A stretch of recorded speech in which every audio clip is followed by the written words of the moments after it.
5 minute पहले शांत दिख रहे मम्मी पापा फोन पर बात कर खुशी से चहकने लगे। डाइनिंग रूम में नाश्ता कर रहे अपने बहू और बेटे के पास आकर बोले, कल सुधा आ रही हैं, अभी अभी फोन पर बात हुई है, समाधि भी साथ आएंगे। शशि तुम कल दोपहर 4 बजे एयरपोर्ट चले जाना दोनों को लेने। इस सुधा को और कोई काम नहीं है क्या? जब देखो तब आ जाती है यहाँ पर। मैं नहीं जा पाऊंगा, मुझे और भी जरूरी काम है। क्या वो टैक्सी करके नहीं आ सकती यहाँ तक? शशि गुस्साए आवाज में बोल पड़ा। अपने बेटे के मुंह से अपनी बेटे के लिए ऐसे बोल सुन माँ एकदम दंग रह गई। अरे तबीयत तो ठीक है ना तेरी? कैसी पागलों की तरह बात कर रहा है? घर में 2 गाड़ियां होते हुए बहन को टैक्सी में आने के लिए कहता है। माँ बोली, रहने दो, मैं खुद जाकर ले आऊंगा अपनी बेटी को, करने दो उसे अपना काम। अभी सुधा का बाप जिंदा है और मैं नहीं चाहता कि मेरे बेटी को उसके ससुराल वालों से ताने सुनने पड़े कि इकलौती बेटी होते हुए भी उसे लेने गाड़ी नहीं भेजी या उसके स्वागत में कोई कमी रह गई। पापा ने बेटे को अपनी नाराजगी जताते हुए कहा, आप दोनों समझते नहीं हो मम्मी पापा। वो जब भी इस घर आती है तो सारी दिनचर्या बिगाड़ देती हैं। वो तो आराम से बैठी रहती है, किसी महारानी की तरह हम सबको उसकी आवभगत में लगाना पड़ता है।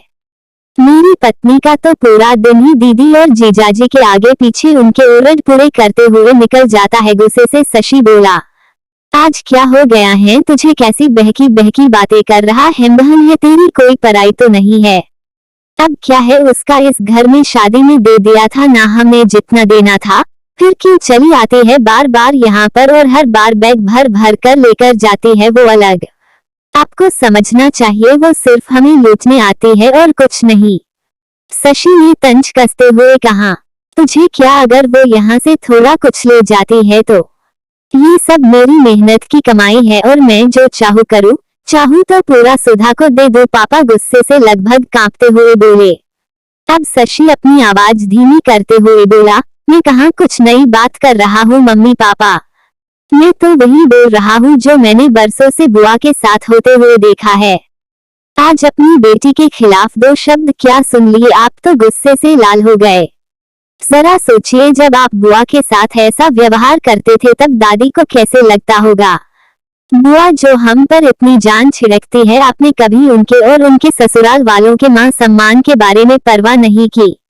उन्होंने कभी भी आपसे कुछ नहीं मांगा, बल्कि हर बार वो अपने साथ कुछ ना कुछ लेकर ही आती, लेकिन आपका व्यवहार कभी भी उनके साथ अच्छा नहीं रहा।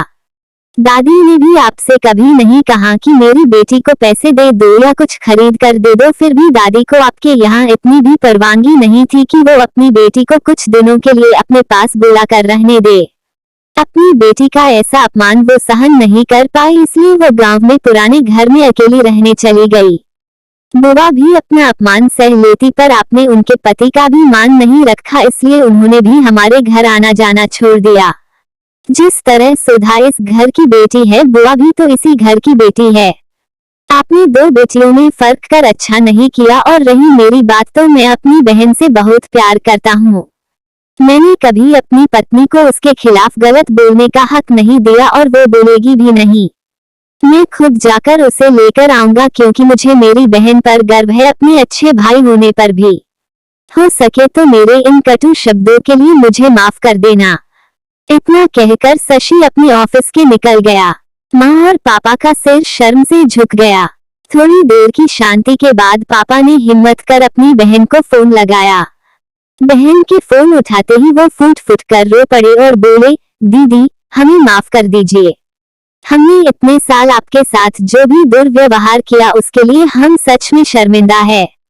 दीदी आपकी बहुत याद आ रही है, आप अपने घर आ जाए हमसे मिलने। अगर आप कहे तो मैं आ जाता हूँ आपको लेने। दूसरी तरफ दीदी भी रो रही थी। वो भाई के इन थोड़े से ही शब्दों से पिघल गई थी। वो बोली, मैं तुमसे नाराज नहीं हूँ भैया, मैं जीजाजी को सारी बात बताकर जरूर आऊंगी। दोस्तों, बेटी तो बेटी होती है, बहन हो बहू हो या बेटी, तीनों में कोई फर्क नहीं करना चाहिए। इन्हीं से घर की शोभा होती है और इन्हीं से घर खुशियों से भरा रहता है। आशा करती हूँ कि आप सभी को कहानी पसंद आए हो तो लाइक और सब्सक्राइब करें।